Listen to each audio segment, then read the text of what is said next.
Okay, चलिए दोस्तों, आप सभी का स्वागत है आपके अपने प्लेटफॉर्म डीके शिक्षा के ऊपर। और मैं आपका एजुकेटर डीके गुप्ता। तो जैसे कि दोस्तों आप सभी बच्चों को पता होगा कि मैं आपको आपके आने वाले एग्जाम्स किसके लिए, तो सीटेट पेपर 1 के लिए पर्यावरण अध्ययन यानी कि ईवीएस करवाते हुए जा रहा था, जिसमें हम लोग किसको फॉलो करते हुए चल रहे थे, तो दोस्तों एनसीईआरटी बुक्स को। किसको?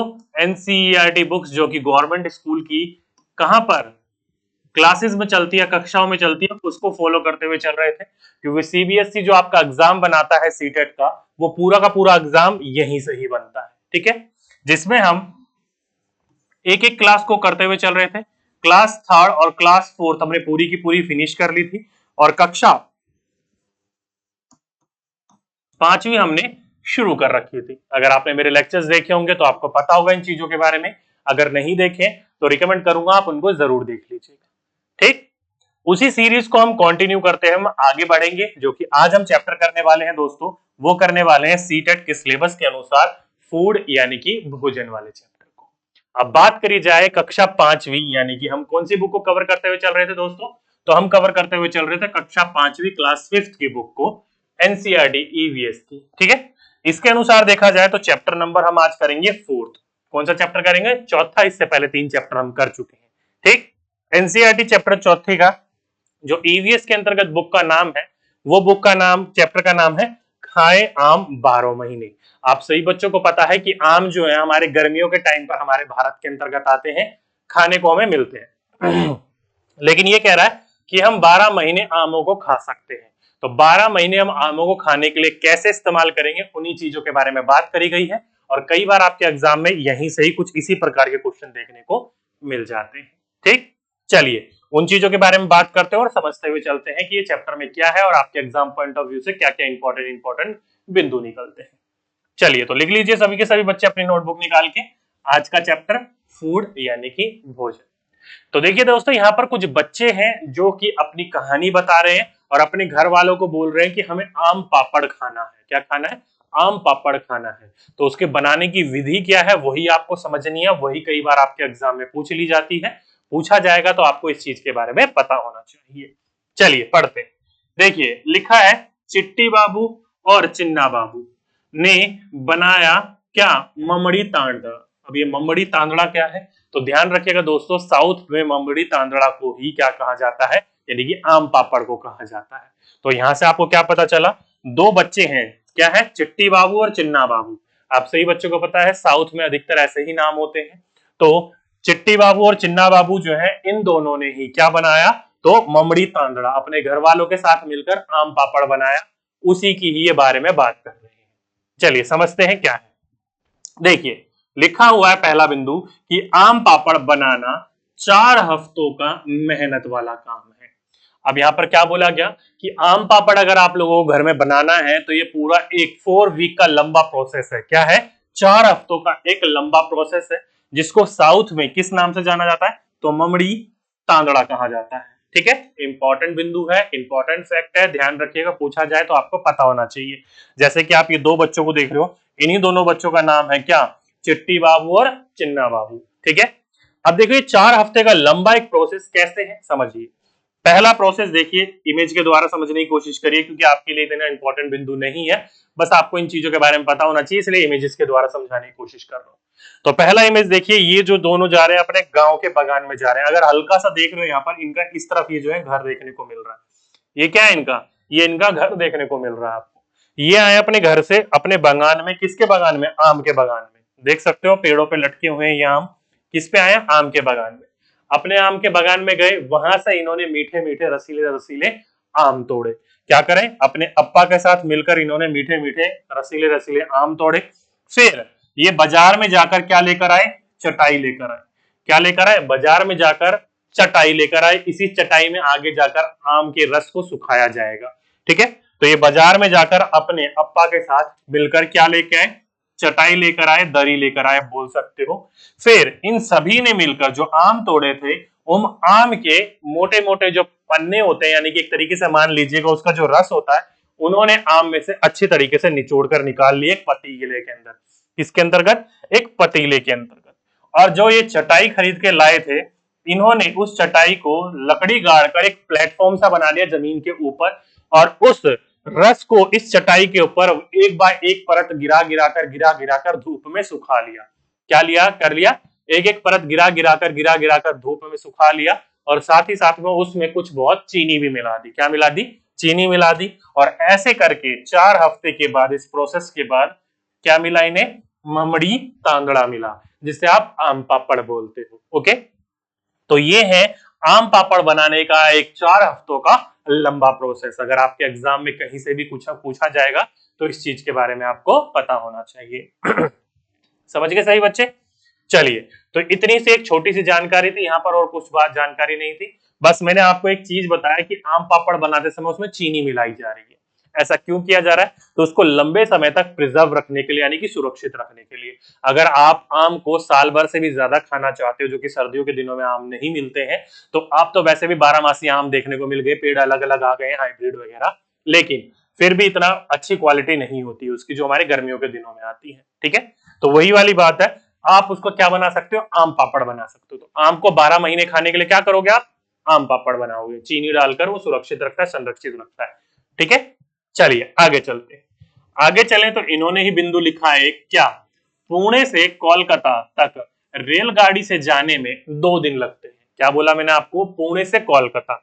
आप सही बच्चों को पता है पुणे है आपका इस तरफ, अगर भारत का मैप आपको याद आ रहा होगा तो पुणे पुणे है इस तरफ, और कोलकाता है आपका थोड़ा बहुत इस तरफ। तो देख सकते हो इस तरफ से इस तरफ जाना है आपको ट्रेन में। क्या है, पुणे से कोलकाता जाना है आपको इस तरफ, और इस तरफ जाने में आपको ट्रेन से लगभग लगभग कितने दिन लगेंगे, तो 2 दिन लगेंगे। ठीक है, क्वेश्चन वैसे तुक वाला क्वेश्चन है, पूछा जाएगा तो आपको पता होना चाहिए।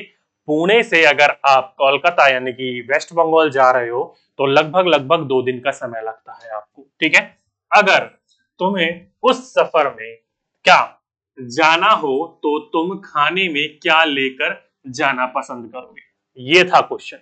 यहाँ पर इस बच्चों से पूछा गया, अगर आप पुणे से वेस्ट बंगाल का सफर कर रहे हो, ट्रेन में आपको 2 दिन बिताने हैं, तो इन 2 दिनों में आप कैसे कैसे खानों को लेकर जाना पसंद करोगे।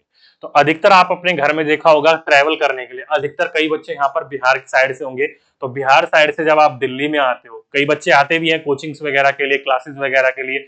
पहले आते थे बहुत ज्यादा, लेकिन अब कम हो गए हैं ऑनलाइन की वजह से, क्योंकि अब घर घर बैठे अच्छी क्वालिटी वाली शिक्षा आप ले सकते हो, अगर सही जगह आपने देख ली, पता चल गई तो आपको। ठीक है, तो अब बच्चे कम आते हैं, लेकिन आते हैं अभी भी, तो उन बच्चों को आने में लगभग लगभग 24 से 25 घंटे लग जाते हैं। तो 24 से 25 घंटे जब आप आते हो एज ए एक्सप्रेस ट्रेन में, अगर आप लोकल में आओगे तो और ज्यादा टाइम लग जाता है।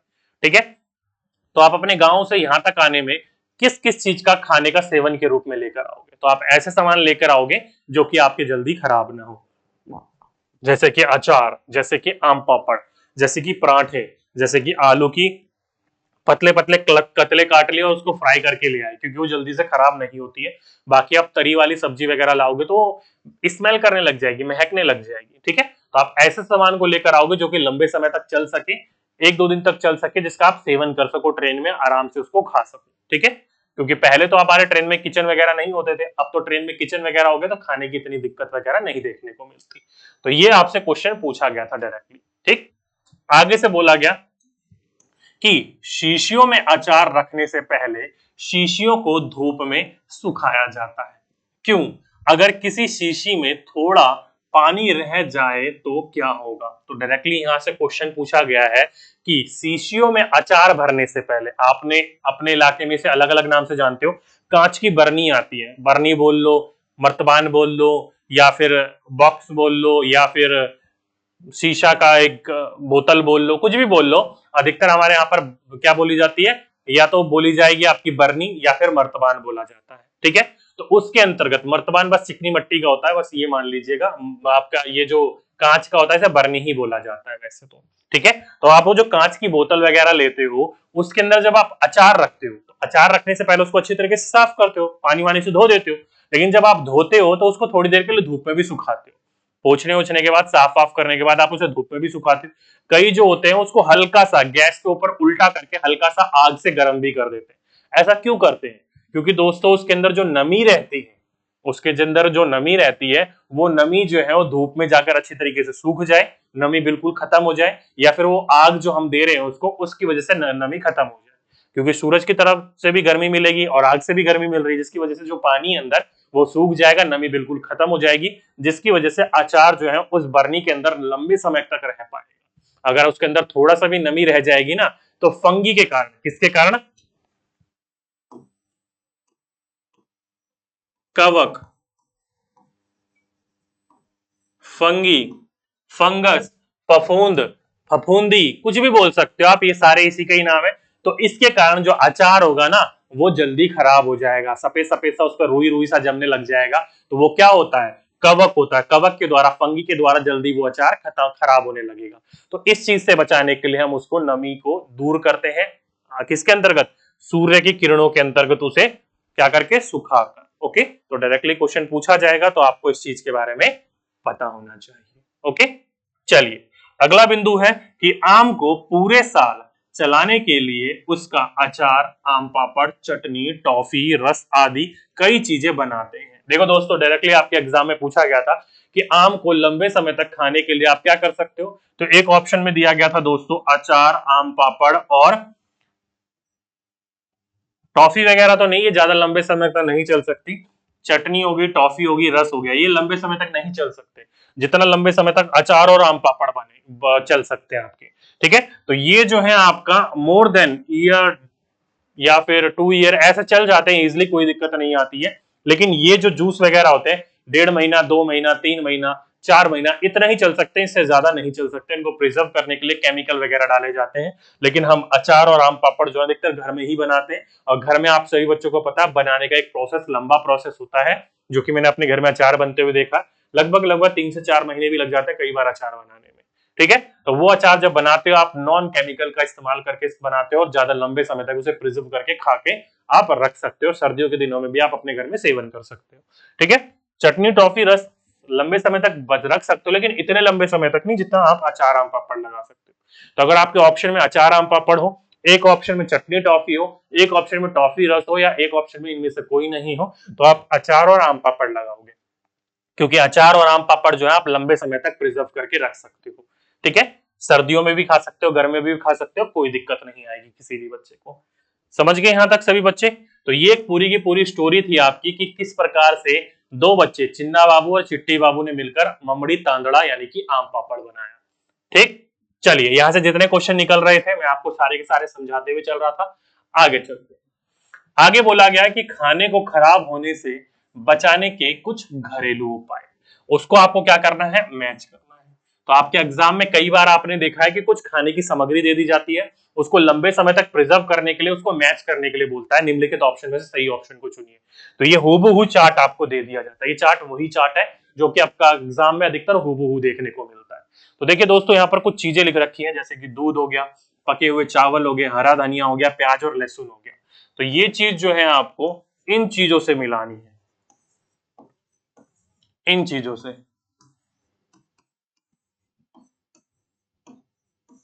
इन चीजों से मिलानी है कि किस चीज से हम लंबे समय तक भोजन को क्या कर सकते हैं, प्रिजर्व यानी कि बचा कर रख सकते हैं। देखिए दूध, आप सही बच्चों को पता होगा, दूध जो है गर्मियों के दिनों में या तो हम फ्रिज में रखते हैं, लेकिन फ्रिज में भी ज्यादा समय तक नहीं रख सकते, हम उसे बार बार क्या करते हैं, गर्म करते हैं। क्या करते हैं, गर्म करते हैं, ताकि दूध फटकर पनीर ना बन जाए।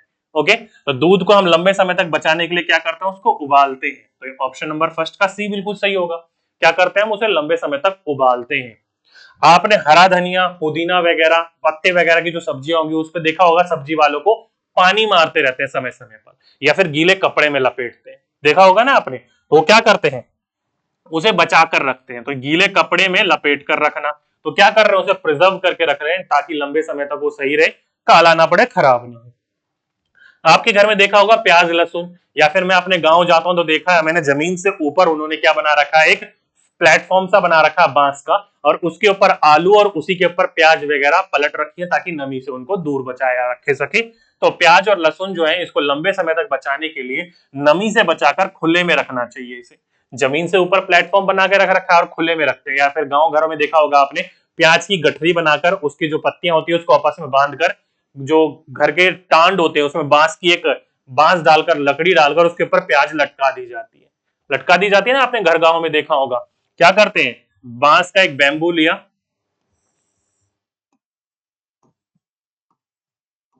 और इसके ऊपर आपने प्याज की जो है वो गठरी गठरी बांधकर इन दोनों के साइड में ऐसे प्याज लटका दी।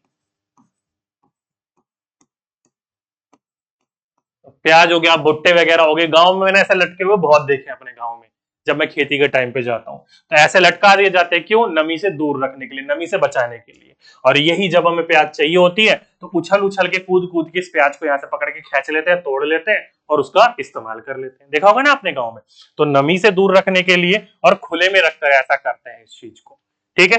एक बचा आपका पके हुए चावल को, तो भाई मैंने अभी अभी आपको बोला फ्रिज में रख सकते हो, नहीं तो फ्रिज नहीं है तो एक कटोरे में पानी डाल लो और उस पानी के अंदर इस चावल को कटोरी के अंतर्गत रखकर कर सकते हो बर्तन में।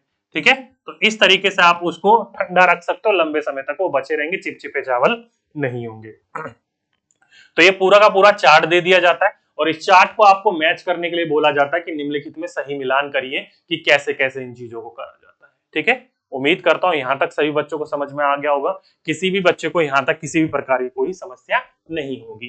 तो जल्दी से भाई एक बार नोट डाउन कर लो इसको, क्योंकि आपके इंपॉर्टेंट है, एग्जाम पॉइंट ऑफ व्यू से पूछा जाएगा आपके एग्जाम के बारे में, तो आपको इस चीज के बारे में जानकारी होनी चाहिए। ठीक है। समझ गए सही बच्चे। चलिए इंग्लिश वाले बच्चे को लिए भी मैं एक बार मिलान कर देता हूं, कोई बात नहीं। ये रहा, और ऑनियन गार्लिक ये रहा, ये रहा और ये रहा। तो ये है आपके मिलान। ठीक है। चलिए आगे चलते, आगे चलें तो देखो दोस्तों, खाना कैसे होता है खराब, ये एक आपका बिंदु दिया हुआ है। कुछ बच्चे को आप देख रहे हो ब्रेड के ऊपर ये जो ग्रीन ग्रीन कलर की चीजें दिख रही है, ये क्या है, तो ये दोस्तों अभी अभी मैंने आपको बताया था, फंगी या फिर कवक या फिर फफूंद या फिर फंगस, यही चीजें देखने को आपको मिल रही है जो कि भोजन को खराब कर रही है। जैसे कि देख सकते हो, प्रयोग, पूरी कक्षा मिलकर यह प्रयोग करें, रोटी या ब्रेड के एक टुकड़े पर पानी की कुछ बूंदें डालकर एक डिब्बे में बंद कर दो, कुछ दिन बाद तक ब्रेड को रोज देखो जब तक तुम्हें ब्रेड पर कुछ बदलाव ना दिखे। दी गई तालिका को चार्ट पर बनाओ और पूरी कक्षा में चर्चा करके के बाद उस रोज भरो। तो यहाँ पर एक तालिका बनाई गई है और तालिका को रोज भरने के लिए बोला गया है। आपको इतनी देखने की जरूरत नहीं थी, मैंने आपको ऑलरेडी बता दिया है कि ब्रेड के ऊपर जब आप नमी डाल देते हो, थोड़ी सी नमी के कारण उसके अंदर आपने क्या कर दिया, बंद कर दिया एक डिब्बे के अंतर्गत। डिब्बे के अंतर्गत जैसे ही आपने बंद करा तो उसके ऊपर वहां पर किसी भी प्रकार के सनलाइट वगैरह और रोशनी वगैरह नहीं पड़ रही होगी। क्यों, क्योंकि आपने उसे एकदम सील बंद कर दिया है। तो एक तरीके से आपने एक इन्वायरमेंट क्रिएट कर दिया है, किस चीज के लिए, बैक्टीरिया या फंगी वगैरह को करने के लिए। तो भोजन जो है थोड़े दिनों बाद देखोगे तो उस पर ग्रीन ग्रीन कलर की काई सी जमने लगेगी, व्हाइट व्हाइट कलर की एक रुई सी परत सी बन जन लगेगी।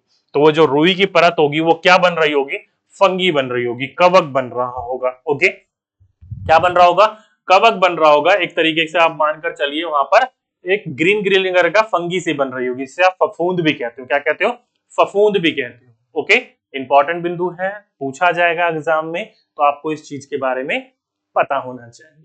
चलिए डायरेक्टली आपके एग्जाम में क्वेश्चन पूछा गया था कि निम्नलिखित में से चार ऑप्शन दिए गए थे, बैक्टीरिया, फंगी या फिर आप कैसे करके चार ऑप्शन थे, निम्नलिखित में से किसके कारण भोजन जो होता है वो जल्दी खराब होता है। क्या होता है, जल्दी खराब होता है। देखिए दोस्तों, बैक्टीरिया के द्वारा भी फूड जो होता है खराब होता है, फंगी के द्वारा भी फूड खराब होता है, लेकिन इसको थोड़ा सा ये लॉन्ग टाइम टेकिंग प्रोसेस है, थोड़े दिनों बाद देखने को मिलता है। भोजन जो होता है वो जल्दी कौन खराब करता है,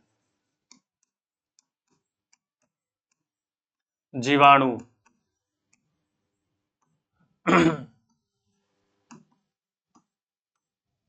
बैक्टीरिया कौन करता है, जीवाणु यानी कि बैक्टीरिया। बैक्टीरिया जो होता है ये खाने को जल्दी खराब करता है। क्या करता है, बैक्टीरिया जो है वो खाने को जल्दी खराब करता है। ओके, इंपॉर्टेंट बिंदु है, पूछा जाएगा आपके एग्जाम में, तो ध्यान रखिएगा। जैसे कि आप ये देख रहे हो, इसको लगभग लगभग 5 से 6 दिन लगे। इस देख सकते हो, कुछ बूंदे उसमें डालकर डिब्बे में बंद कर दिए और कुछ दिनों तक आप इस ब्रेड को देख रहे थे। तो ये जो है थोड़ा टाइम टेकिंग प्रोसेस है, इस चीज को देखने में थोड़ा टाइम लगता है। देखा होगा आपने, रात की जो दाल होती है आप बाहर रह जाती है तो सुबह के टाइम में आप देखते हो उसमें से झाग निकलने लग जाता है, एकदम तरीके से वो दाल खराब हो जाती है। तो किस कारण होता है? जीवाणु के कारण होता है, नहीं कि बैक्टीरिया के कारण। Okay, bacteria.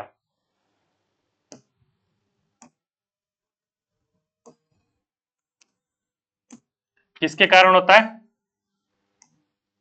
बैक्टीरिया के कारण होता है। बैक्टीरिया किसके कारण होता है? Bacteria, BACTERIA, bacteria. ध्यान रखिएगा, पूछा जाएगा आपसे तो आपको इस चीज के बारे में पता होना चाहिए। क्या होना चाहिए? इसके बारे में आपको पता होना चाहिए। ठीक है, जीवाणु जिसको आप हिंदी में बोलते हैं। समझ गए सही बच्चे?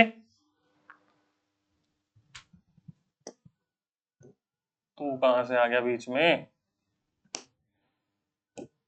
समझ गए सही बच्चे? कोई दिक्कत है यहां तक? बताइए, अगली बार आपसे पूछा जाएगा तो फंगी जो है थोड़ा सा टाइम टेकिंग प्रोसेस है। क्या है? फंगी जो है थोड़ा सा आपका टाइम टेकिंग प्रोसेस है। फंगी जो है थोड़ा सा आपका टाइम टेकिंग प्रोसेस है। क्या है? टाइम टेकिंग प्रोसेस है। लेकिन बैक्टीरिया यानी कि जो जीवाणु होता है, बैक्टीरिया को जीवाणु ही कहते हैं ना हिंदी में, हाँ जीवाणु ही कहते हैं। तो जीवाणु जो होता है ये जल्दी भोजन को खराब करता है। क्या करता है? भोजन को जल्दी से ये खराब कर देता है। ओके, तो पूछा जाएगा आपके एग्जाम में तो आपको इस चीज के बारे में पता होना चाहिए। ठीक है, चलिए आगे चलते हैं। आगे देखो, बोला गया कि हम क्या समझे। बोला गया कि शीशियों में अचार रखने से पहले शीशियों को धूप में सुखाया जाता है। क्यों? अगर किसी शीशी में थोड़ा सा भी पानी रह जाए तो क्या होगा? क्या तुम्हें ब्रेड वाला प्रयोग याद है? देखा मैंने आपको दोस्तों पहले ही बता दिया था, जो आपके कवक होते हैं,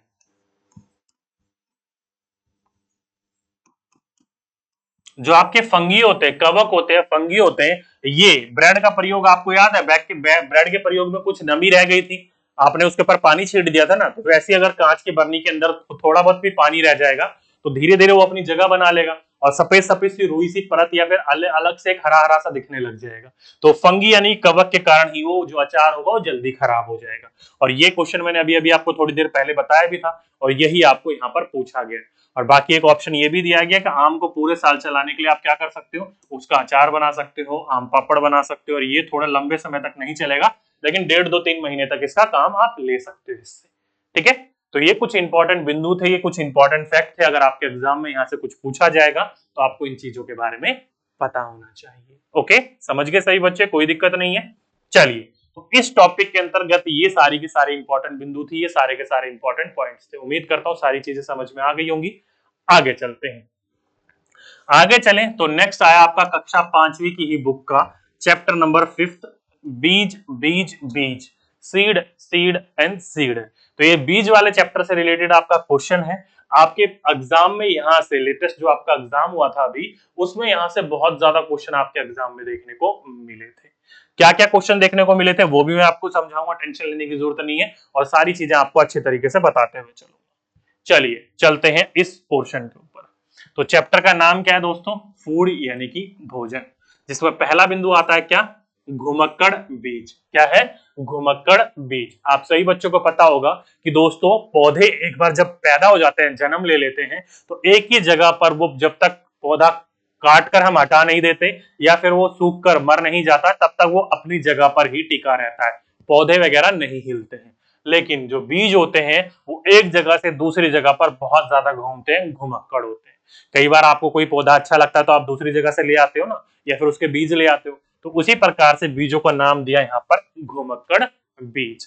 जैसे कि देखो लिखा है कि पौधे अपनी सारी जिंदगी एक ही जगह खड़े रहते हैं, यह चलते नहीं, लेकिन इनके बीज जो होते हैं वो बड़े ही घुमक्कड़ होते हैं। पौधे के बीज बहुत दूर दूर तक पहुंच जाते हैं। किन माध्यम से? तो देख सकते हो दोस्तों, इन माध्यम से। चाहे वो आपके जीव हो, चाहे वो गिलहरी हो, चाहे पक्षी हो। आपने देखा होगा गिलहरी वगैरह जो है वो किसी फल को तोड़कर ले जाएगी और एक स्थान से दूसरे स्थान पे जाके छुपके से खाती है, या अपने प्रतिबंधी से बचकर छीन कर ले जाती है। तो एक जगह से दूसरी जगह ले जा रही है, उसको खाने के बाद जो बीज होगा वहीं छोड़ देगी। कई बार जो पक्षी होते हैं वो चोंच में भर भर के ले जाते हैं अपने घोंसले तक अपने बच्चों को खिलाने के लिए। तो बच्चा वो बीज को थोड़ी खाता है, फल खा लेता है, बीज वहीं छोड़ देता है। या फिर कई बार आपने देखा होगा नारियल समुद्र किनारे लगा हुआ है, टूट कर नीचे गिरेगा पानी में, पानी से इसको मिल रहा है नमी, नमी से धीरे धीरे इसके अंदर से बीज उगने लगेगा, क्योंकि नारियल अपने आप में ही एक सीड होता है, उसी के अंदर नारियल का पौधा भी बनता है बाद में। तो नारियल को धीरे धीरे समुद्र के पानी से नमी मिल रही होती है, नमी से ही वो धीरे धीरे बीज निकल रहा होता है और एक जगह से वो दूसरी टापू पे जाकर नारियल जाकर गिरता है। तो इस तरीके से एक टापू से दूसरे टापू पे नारियल को कौन ले जा रहा है? पानी ले जा रहा है। तो भाई मनुष्य हो गए, जीव वगैरह हो गए, पानी वगैरह हो गए, हवा हवा भी बीजों को एक स्थान से दूसरे स्थान पर ले जाती है। जैसे कि डैंडीलाइन के बीज, आपने रुई रुई वाले पौधे देखे होंगे ना गर्मियों के टाइम पे, रुई रुई सी उड़ती रहती है एक जादू सी, तो वो एक सीड होता है उसके बीच में, तो उसको एक जगह से दूसरी जगह क्या ले जा रही है? हवा ही ले जा रही है। तो हवा हो गए, जीव हो गए, मनुष्य हो गए या फिर पानी हो गया, एक जगह से दूसरी जगह पर बीजों को ले जाने में क्या करती है? वो मदद करती है। डायरेक्टली आपके एग्जाम में एक बार ये पूछा गया था, दोबारा रिपीट नहीं हुआ, कि एक ऐसा पौधा है जिसके बीजों को एक स्थान से दूसरे स्थान पर ले जाने में पानी हेल्प करते हैं, मदद करते हैं, तो कौन सा बीज है?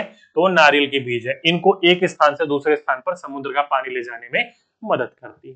ठीक है, सभी बच्चे समझ गए, कोई दिक्कत वाली बात नहीं होगी यहां तक। चलिए आगे चलें। तो पौधे स्वयं भी अपने बीजों को दूर छिटक देते हैं।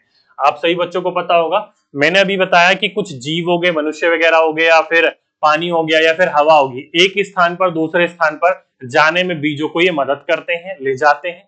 कई बार कुछ पौधे ऐसे भी होते हैं जो अपने बीजों को खुद एक स्थान से दूसरे स्थान पर छिटक देते हैं, यानी कि फेंक देते हैं। कैसे? देखिए, इसमें जो नाम आता है आपके बुक के हिसाब से, वो आता है सोयाबीन की फलियां। सोयाबीन की फलियां एक ऐसी फलियां हैं जो कि धीरे धीरे ग्रीन होती है, धीरे धीरे फिर वो सूखती है। धीरे धीरे सूखने के बाद इतनी ज्यादा सूख जाती है कि कुछ समय बाद वो अपनी खुद ही है ना, वो ब्लास्ट हो जाती है, यानी एक तरीके से फट जाती है। जो सोयाबीन की फलियां होती है इतनी सूख जाती है कि खुद ही एक ही समय के बाद फट जाती है। और वो इतने प्रेशर से फटती है ना कि जो उसके अंदर बीज होते हैं, जैसे कि इसके अंदर आप ऐसे कोई चीज फटेगी तो ये पीछे से इसको यूं धकेल रहा है, तो ये जो धकेल रहा है ना उस बीज को धकेलता है और अपने इर्द गिर्द उस बीजों को फैला देता है। तो एक जगह से दूसरी जगह पर फैलाने में सोयाबीन की फलियां जो होती है वो छिटक कर फैला देती है। इसी की जगह पर एक आता है स्क्विटिंग क्यूकम्बर, उसका नाम है स्क्विटिंग क्यूकम्बर। छोटे से ही होते हैं, एक तरीके से वो मान लीजिए बॉम्ब होता है वो। ठीक है, जब भी उसके अंदर प्रेशर क्रिएट होता है ना तो वो एकदम से अपनी कली को छोड़ देता है और एक पानी का फुहार निकलता है उसके अंतर्गत, और उस पानी के फुहार के साथ साथ बीज भी निकलते हैं। तो अपने स्थान से 60-10 मीटर दूर दूर तक अपने वो बीजों को फेंक सकता है, इतना ज्यादा उसके अंदर प्रेशर क्रिएट होता है। ठीक है, तो वो स्क्विटिंग क्यूकम्बर तो आपको नहीं ध्यान रखना है, लेकिन सोयाबीन की फलियां जरूर ध्यान रखनी है। जब ये सूख जाती हैं तो अपने आसपास फटकर छिटक जाती है और अपने बीजों को ये फैला देती है। ओके, तो ध्यान रखिएगा, ऐसे ही अपने बीजों को एक स्थान से दूसरे स्थान पर बिखेर देती है। ठीक, इंपॉर्टेंट बिंदु है, इंपॉर्टेंट फैक्ट है, ध्यान रखिएगा, आपके एग्जाम में पूछा जाएगा। तो चलिए आगे चलते हैं। आगे बात करें तो देखो दोस्तों, ये बात करी गई है एक आपके बहुत ही इंपॉर्टेंट फैक्ट के बारे में, वेलक्रो के बारे में। वेलक्रो आपने देखा होगा, इस प्रकार की जो सैंडल्स वगैरह पहनते हो आप उसमें लगी रहती है, बैग वगैरह इस्तेमाल करते हो उसमें लगी रहती है, घड़ी वगैरह पहनते हो उसके पट्टों में लगी रहती है जो चर चर की आवाज करती है खुलने पर।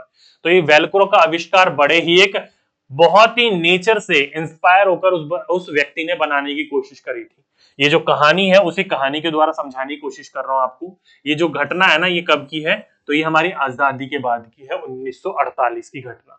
कब की घटना? ये 1948 की घटना है। एक दिन स्विस इंजीनियर थे जो कि स्विट्जरलैंड के रहने वाले थे, वो जॉर्ज मेस्टल अपने कुत्ते के साथ, किसके साथ? अपने कुत्ते के साथ जंगल में सैर करने के लिए गए थे। कहां गए थे? जंगल में सैर करने के लिए गए थे। और जैसे ही वो सैर से लौटे तो उन्होंने पाया कि उन दोनों पर, किन दोनों पर? कुत्ते पर और उन पर भी क्या है?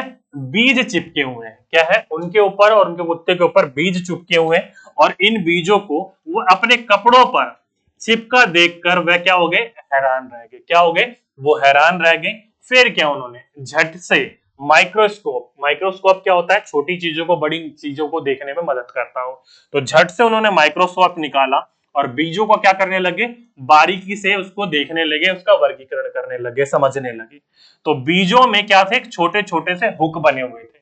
कैसे? ऐसे बीजों में छोटे छोटे हुक से बने हुए थे, ऐसे छोटे छोटे से हुक से बने हुए थे। और इन्हीं की मदद से क्या कर रहे थे? वो बीज कपड़े के रेशों पर अटक गए थे। ये जो हुक होते हैं कपड़ों के रेशों को ये पकड़ लेते हैं, जकड़ लेते हैं। तो कपड़े के रेशे पर ये क्या हो गए थे? अटक गए थे, चिपक गए थे। यह देखकर जो मेस्टल थे उनको एक आइडिया आया, किस चीज का बनाने का? वेलक्रो को बनाने का। किस चीज का बनाने का? वेलक्रो को बनाने का। और वेलक्रो से दोनों सतह जो होती है वो चिपक जाती है और खुलने पर ये कैसी आवाज करती है, चर चर की आवाज करती है। तुमने बस्ते, कपड़े, जूते, पट्टे आदि इन चीजों का इस्तेमाल देखा होगा, जैसे कि मैंने आपको ऑलरेडी बता दिया। तो देख सकते हो कितना मजेदार एक किस्सा था। किस चीज से, नेचर से, प्रकृति से हमारे एक प्रकार की इंस्पिरेशन कहानी, उससे प्रेरणा लेने की कहानी। ठीक है, तो यहां से क्वेश्चन क्या बना, तो क्वेश्चन दोस्तों यहां से ये बना कि वेलक्रो का जो आविष्कार हुआ था, ये कहानी है 1948 की। किसकी, तो स्विस इंजीनियर जो स्विट्जरलैंड में रहने वाले थे, जॉर्ज मेस्टल, और उनके कुत्ते की कहानी। जब वो जंगल से लौट कर आए तो उन्होंने देखा उनके कपड़ों के ऊपर बीज चिपके हुए हैं, तो उन्होंने माइक्रोस्कोप निकाल के उसका परीक्षण करा। परीक्षण करने के बाद ही उन्होंने वेलक्रो का आविष्कार किया।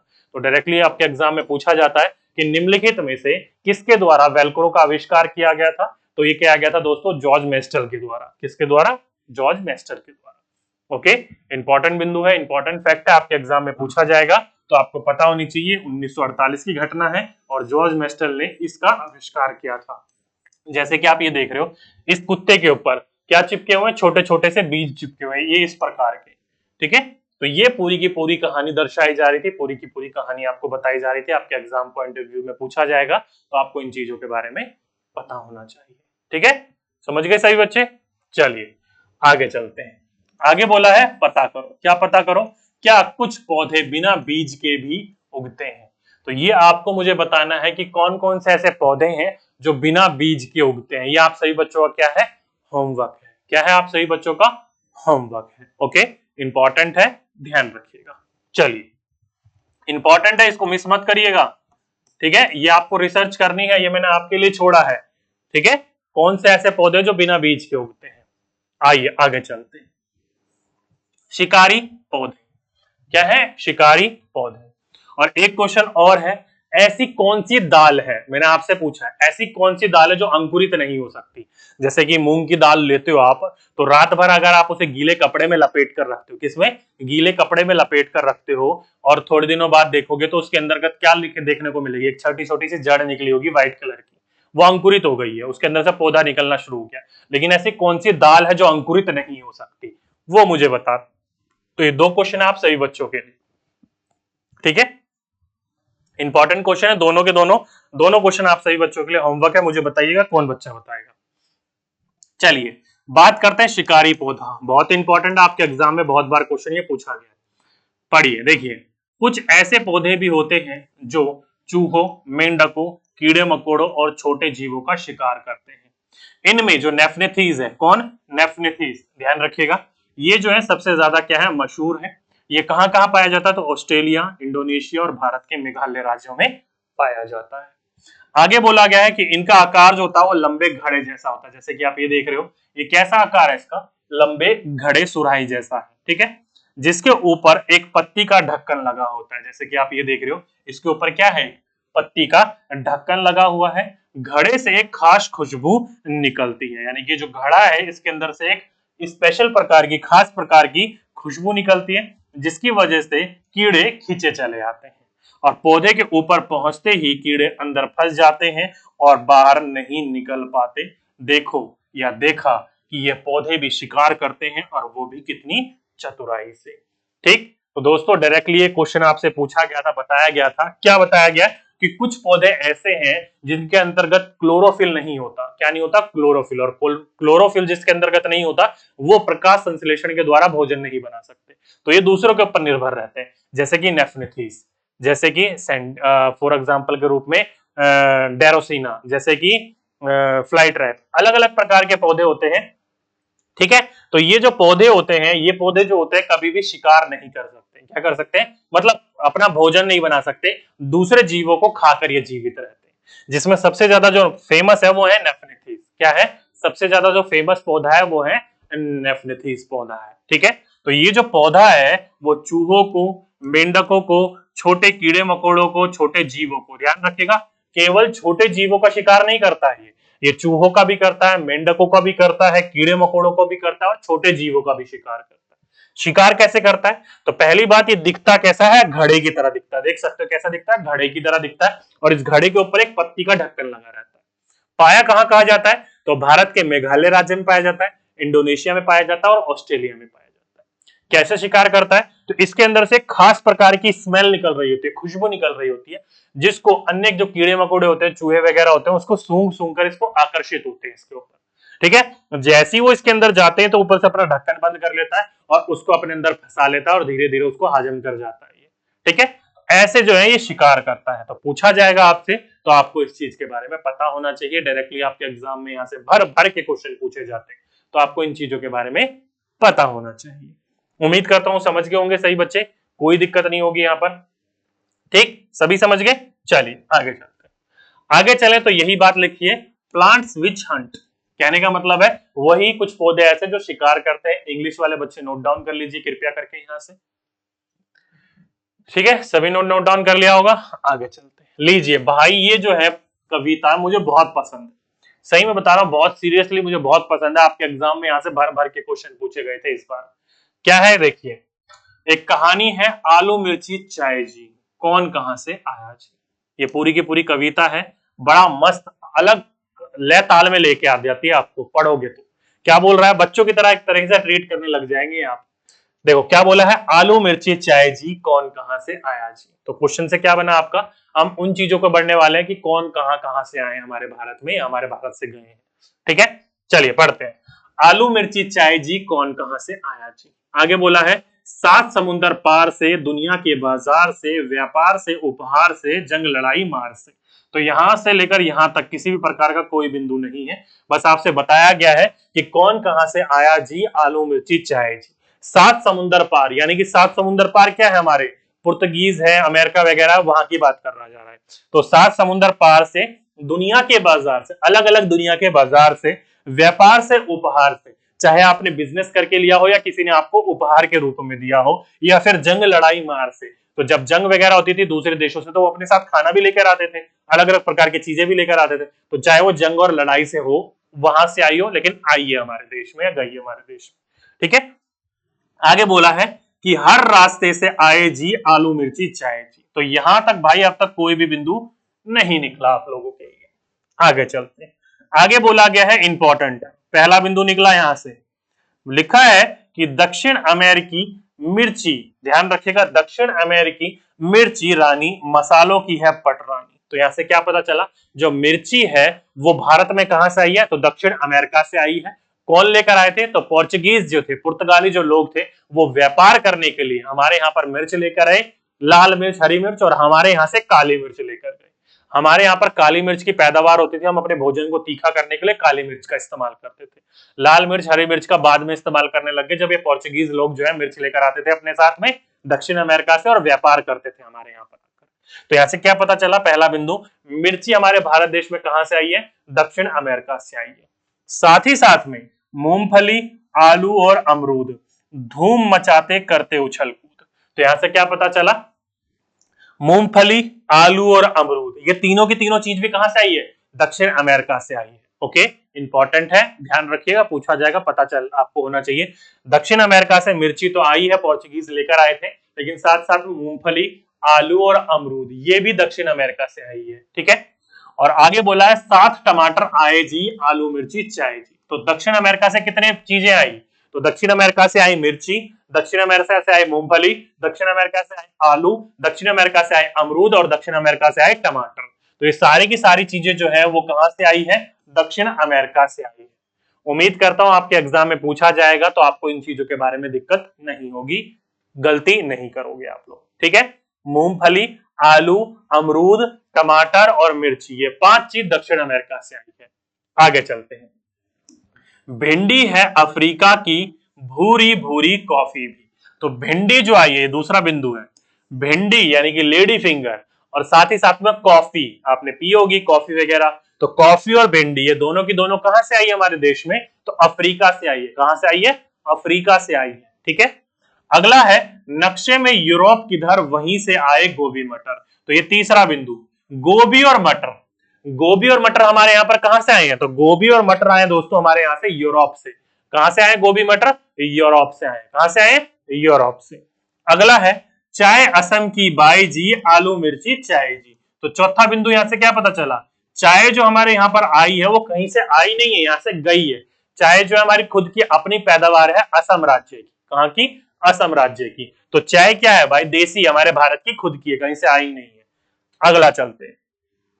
चली चीन से सोयाबीन, पहुंची अमेरिका बजाती बीन। क्या है, घूम घाम लौटी अपने देश। क्या बोला गया कि चीन से क्या आई भाई, सोयाबीन। तो यहां से क्या बिंदु निकला, पांचवा, कि सोयाबीन कहां की पैदावार है, तो सोयाबीन पैदावार है आपकी चीन की। तो चीन से आई थी भारत में, ठीक है। तो सोयाबीन कहां की है, चीन की है। तो ये 5 बिंदु निकले दोस्तों। पहला बिंदु हमने यहां पर पढ़ा कि मिर्ची, आलू, अमरूद और साथ ही साथ में टमाटर और साथ ही साथ में अमरूद। अमरूद तो हो गया ना शायद, हाँ अमरूद हो गया, मूंगफली रह गया। तो मूंगफली हो गया, आलू हो गया, टमाटर हो गया, मिर्ची हो गई और साथ ही साथ में क्या रह गया, सारा तो बोल दिया। ओके, मिर्ची, मूंगफली, आलू, अमरूद और टमाटर, ये 5 चीज आई दक्षिण अमेरिका से। कहां से आई, दक्षिण अमेरिका से। फिर बात आई दोस्तों भिंडी की और कॉफी की। तो भिंडी और कॉफी कहां से आई, अफ्रीका से आई। उससे पहले तो हमने सारी बात कर ली। भिंडी और कॉफी कहां से आई, अमेरिका से आई। चाय कहां की है भाई, तो हमारे खुद की, भारत की है, कहीं से नहीं है, असम राज्य की है। साथ ही साथ में यूरोप से क्या आया, तो गोभी और मटर आया। यूरोप से क्या आया, गोभी और मटर आया। और सोयाबीन कहां से आई, तो ये हमारी चीन से आई थी। कहां से आई थी, चाइना से, चीन से आई थी। चलिए आगे चलते हैं। आगे बोला, उसमें है गुण कई विशेष, रौब जमाकर आई जी आलू मिर्ची चाय जी। तो फिर यहां से कोई बिंदु नहीं देखने को मिला। आगे चलते हैं। बैंगन, मूली, सैम, करेला, पालक, परवल, टिंडा, मेथी। क्या बोला गया, बैंगन, मूली, सैम, करेला, पालक, परवल, टिंडा, मेथी है भाई बहन ये सब देसी। तो यहां से कितना बिंदु हो गया दोस्तों, ये हो गया छठा बिंदु। छठा बिंदु, बैंगन हो गया, मूली हो गया, सैम हो गया, करेला हो गया, पालक हो गया, परवल हो गया, टिंडा हो गया, मेथी हो गया। ये भारत में कहीं से आई नहीं है, भारत की अपनी खुद की देसी उपज है। क्या है, अपने खुद की है, ये कहीं से आई नहीं है, बल्कि भारत ने हमें एक्सपोर्ट मतलब बाहर भेजा है। भारत की अपनी है सारी की सारी चीजें। बैंगन, मूली, सैम, करेला, पालक, परवल, टिंडा, मेथी, ये सारे के सारे क्या है, भारत की अपनी खुद की उपज है। ठीक है। आगे बोला, भारत की पैदाइश जी, कौन कहां से आया जी, आलू मिर्ची चाय जी। तो देख सकते हैं सारे के सारे फैक्ट निकले आपके। यहां से अगर आपके एग्जाम में कोई भी क्वेश्चन पूछा जाएगा तो मिस नहीं होना चाहिए आप लोगों को। उम्मीद करता हूं यहां तक सारी के सारे बिंदु समझ में आ गए होंगे। बस इतना ध्यान रखिएगा कि चाय हो गई, बैंगन हो गया, मूली हो गया, सैम हो गया, करेला हो गया, पालक, परवल, टिंडा, मेथी, ये सारे के सारे भारत की पैदाइश है। भारत में कहीं से आई नहीं थी, भारत की देशी चीजें हैं ये। ठीक है। यहां पर आकर आपका ये पूरी की पूरी कविता खत्म हो जाती है और यहां से जितने जितने फैक्ट निकले वो सारी की सारी चीजें मैं आपको समझाते हुए चल रहा था। उम्मीद करता हूं यहां तक सभी चीजें समझ में आ गई होंगी, किसी भी प्रकार की कोई दिक्कत नहीं होगी आप लोगों को। ठीक है। तो आज के लिए दोस्तों बस इतना ही रहने देते हैं। बाकी अब देखते हैं कि आपके एग्जाम में यहां से किस किस तरीके के क्वेश्चन देखने को मिले हैं या देखने को मिल सकते हैं। ठीक। तो पहला क्वेश्चन ये रहा, लिखा है कि नेफनिथीस एक ऐसा पौधा है जो मेंढकों या कीड़े मकोड़ों और चूहे जैसे छोटे जीवों को अपने अंदर फंसाकर खा जाता है। हमारे देश में यह पौधा कहां पाया जाता है, तो डायरेक्टली क्वेश्चन ऐसे पूछा जा सकता है। तो मैंने अभी अभी आपको बताया था कि यह पौधा जो है ऑस्ट्रेलिया, इंडोनेशिया और भारत के मेघालय राज्य में पाया जाता है। तो इसने बोला हमारे देश में कहां पौधा पाया जाता है, तो मेघालय राज्य में। तो ऑप्शन नंबर थर्ड, जिस जिस बच्चों ने ऑप्शन नंबर थर्ड मेघालय लगाया वो सभी के सही बच्चों ने बिल्कुल सही और बिल्कुल करेक्ट आंसर लगाया। Meghalaya is the right answer. ठीक। चलिए आगे चलते हैं।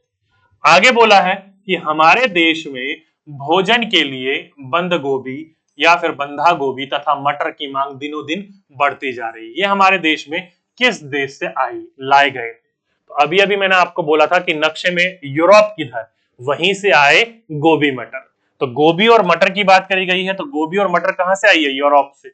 तो ऑप्शन नंबर फर्स्ट, जिस जिस बच्चों ने लगाया ऑप्शन नंबर फर्स्ट यूरोप, वो सभी के सही बच्चों ने बिल्कुल करेक्ट, बिल्कुल राइट ऑप्शन लगाया। ओके, कोई दिक्कत नहीं है, option number A is the right and correct option. चलिए आगे चलते हैं। आगे बोला गया है कि आज हम मिर्ची के बिना भोजन के बारे में सोच भी नहीं सकते। हमारे देश के व्यापारी मिर्च जिस देश से लाए थे उसका नाम है। तो मैंने अभी अभी आपको बोला था मिर्च जो आए हैं पुर्तगीज यानी कि पुर्तगाली लोग लेके आए थे भारत में व्यापार करने के लिए। कहां से, दक्षिण अमेरिका से। तो दक्षिण अमेरिका ये रहा ऑप्शन नंबर थर्ड। जिस जिस बच्चों ने साउथ अमेरिका लगाया वो सभी के सही बच्चों ने क्या लगाया, बिल्कुल करेक्ट और बिल्कुल राइट आंसर लगाया। ठीक है। आगे चलते हैं। आगे बोला है असत्य कथन पर विचार करें, यानी कि एक कथन को जो है वो आपका गलत है वो आपको चुनना है। चलिए समझते हैं। हवा का तापमान उसमें कितनी नमी, इनसे भी बीजों के अंकुरण होने के क्या है समय में अंतर आ जाता है या आता है। आप सभी बच्चों को पता है हम ग्रीन हाउस बनाकर क्या करते हैं, टेम्परेचर को कंट्रोल करते हैं, क्योंकि टेम्परेचर में कंट्रोल करोगे, नमी है, हवा में कितना मॉइस्चर वगैरह है, इसके द्वारा भी क्या है बीजों का अंकुरण होने में समय लग सकता है, जल्दी हो सकती है। ये तो बिल्कुल ठीक है, हमें ठीक नहीं चुनना, सत्य यानी गलत चुनना है। अगला है कितनी चतुराई से कुछ पौधे शिकार करते हैं, ये भी बिल्कुल ठीक है, जैसे कि नेफ्रेथिस कितनी चतुराई से खुशबू निकालकर शिकार कर रहा था। अगला बिंदु, सर्वप्रथम स्विट्जरलैंड के में वेल्क्रो का आविष्कार यानी कि आइडिया आया था। अभी जॉर्ज मेस्टल के बारे में पढ़ा था हमने, स्विस इंजीनियर थे, तो स्विट्जरलैंड के रहने वाले थे, ये भी ठीक है। तो चौथा ही बिल्कुल सही होगा, हमें गलत चुनना था, यही गलत है कि परवल, मेथी पुर्तगाली देश जो है व्यापार करने के लिए दक्षिण अमेरिका से भारत में लाए थे। नहीं दोस्तों, परवल और मेथी क्या भारत की खुद की अपनी उपज है, कहीं से आई नहीं थी, लाई नहीं की थी, भारत की अपनी पैदावार है ये।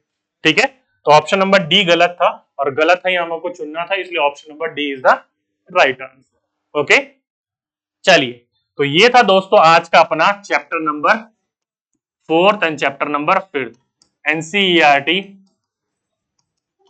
क्लास 5 का। उम्मीद करता हूं इन दोनों के दोनों चैप्टर आपको अच्छी तरीके से समझ में आ गए होंगे, किसी भी प्रकार का कोई भी समस्या आप लोगों की यहाँ पर नहीं होगी। ठीक, बाकी जब आपकी और मेरी नेक्स्ट क्लास में मुलाकात होगी दोस्तों, तो हम इसी का ही एनसीईआरटी बुक को ही फॉलो करेंगे और क्लास 5 की ही चैप्टर नंबर किसके बारे में, 6 के बारे में पढ़ेंगे, क्योंकि 4th और 5th तो हमने पढ़ लिया, तो 6 के बारे में हम पढ़ेंगे। कब? आज नहीं, नेक्स्ट लेक्चर में। ठीक है, उम्मीद करता हूं यहां तक जितनी चीजें मैंने आपको बताई, जितनी चीजें मैंने आपको समझाई, वो सारी की सारी चीजें समझ में आ गई होंगी, किसी भी प्रकार की कोई समस्या नहीं होगी आप लोगों को। तो आज के लिए बस इतना ही रहने देते हैं, बाकी जब नेक्स्ट क्लास में मिलेंगे तो नेक्स्ट टॉपिक को शुरू करेंगे। ओके, तो दोस्तों आज के लिए बस इतना ही, आपसे फिर मुलाकात होगी एक नेक्स्ट वीडियो में एक नेक्स्ट टॉपिक के साथ। जब तक के लिए सभी बच्चों को धन्यवाद।